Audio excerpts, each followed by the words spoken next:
Rick Santorum is a CNN contributor because the world makes no sense. And he spoke about Bernie Sanders with Jake Tapper and Jennifer Granholm. Let's watch, and then we'll come back and break it down. About the possibility of attracting these white working class voters before Donald Trump even was really even thinking about running for president. You wrote a book about it, in fact. Do you think that the Democrats can put them back in play? Yeah, the problem with that is that the Democratic Party has become the party of Bernie Sanders. I mean, they are the progressives. That's who control. I mean, to say there is a substantive difference between Perez and Ellison, there's no substantive difference. I mean, it was a style difference, a sort of connection difference. But on the philosophy, this is Bernie Sanders' party.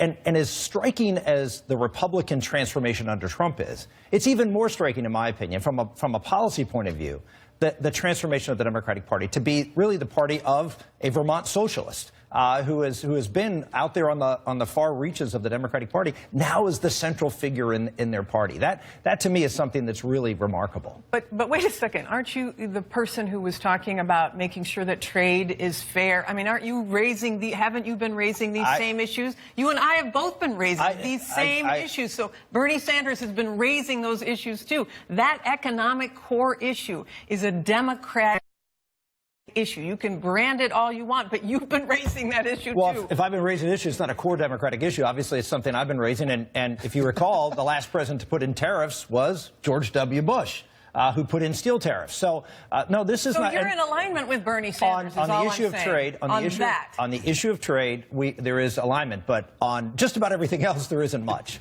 I would. Okay, there's so much nonsense to break down there that I don't know where to begin. So Rick Santorum is a notorious liar, and there's like 3 or 4 layers deep of lying there. Or at least, let's be fair and say there's a few layers of him not knowing what the fuck he's talking about, and then a few layers of lying. So aren't I kind? It's like 4 layers. 2 of them are him just being an idiot, and then 2 are him lying. So let's start with the Perez-Ellison remark. He goes, well, there's no difference. There's no difference in Perez and Ellison. Ideologically the same as Bernie Sanders. No, nowhere near true. Perez fervently backed Hillary over Bernie, and Perez supports TPP. So he is a corporate Democrat extraordinaire. In fact, he was asked in a very straightforward way, hey, do you condemn Israel bulldozing houses of innocent people and building illegal settlements? And he didn't answer. Why? Because one of the biggest contributors to the DNC is an Israeli billionaire who that's his main issue. He didn't want to piss him off, so he just walked away.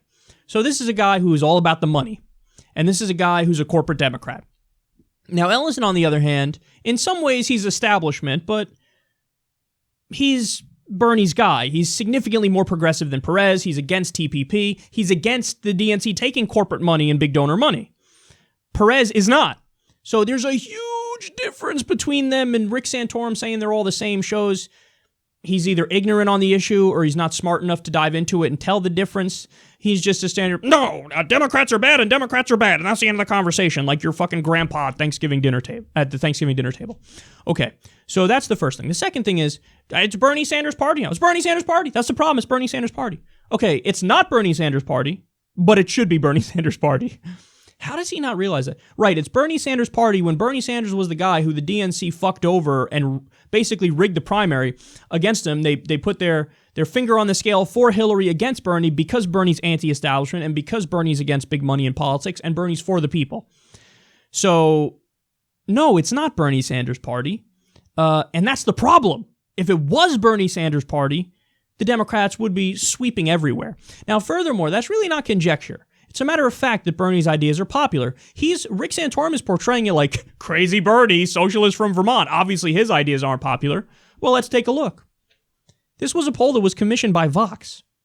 Vox did this, and Vox is way more pro-Hillary than Bernie. They were pretty anti-Bernie and pro-Hillary. They did this poll, and they found this result, that Bernie's platform is way more popular than everybody else. So again, it's not Bernie's party, and it should be Bernie's party. Now, the final point here is, so all that stuff could just be Rick Santorum doesn't know what the fuck he's talking about. Not that he's lying, he just doesn't know what he's talking about.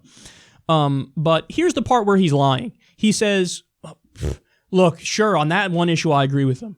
I agree with him on free trade, and I agree with him that protectionism is a good thing and we shouldn't outsource all of our jobs.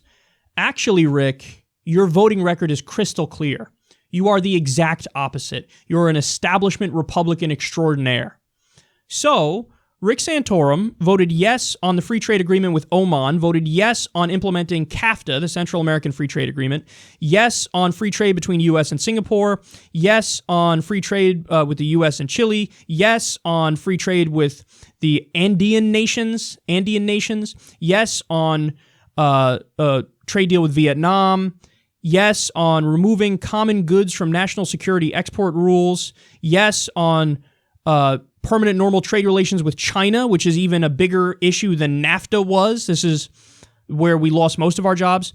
Yes on renewing fast-track presidential trade authority to let them outsource without even going through Congress. Yes on imposing trade sanctions on Japan for their closed market. So when they're protectionist, he wanted to sanction them as a result of that, and voted 100% by the Cato Institute, indicating a pro-free trade voting record. So he 100% of the time was for outsourcing. And now, because he realizes, oh shit, Trump is really popular because of that issue, killing TPP, and Bernie's really popular on that issue, now all of a sudden Rick Santorum's like, I'm totally in favor of not outsourcing jobs, even though I voted 100% of the time to outsource jobs. So he's a liar. He's a liar. And what might be happening here is he's setting up a future run, and he wants to get on the right side of one of those issues. So if he runs again, he goes, look, I'm just like Trump. Look, you guys like Trump because of that. You guys like Bernie because of that. Look at me. No, totally. I want to fight outsourcing even though I'm for it. And while I push my draconian, backwards, primitive social beliefs, like we should fucking ban abortion and gays are terrible, so on and so forth. So I hate Rick Santorum with a burning passion. He's another one of these guys who, the way he talks, a lot of people think, oh, he's a straight shooter. Look, he gets angry when he talks. He must be a straight shooter. No, but he's either saying something that's just flat out untrue and he doesn't know what the fuck he's talking about. He's just incorrect. Or he's lying. And on the case of trade, he was just lying to you.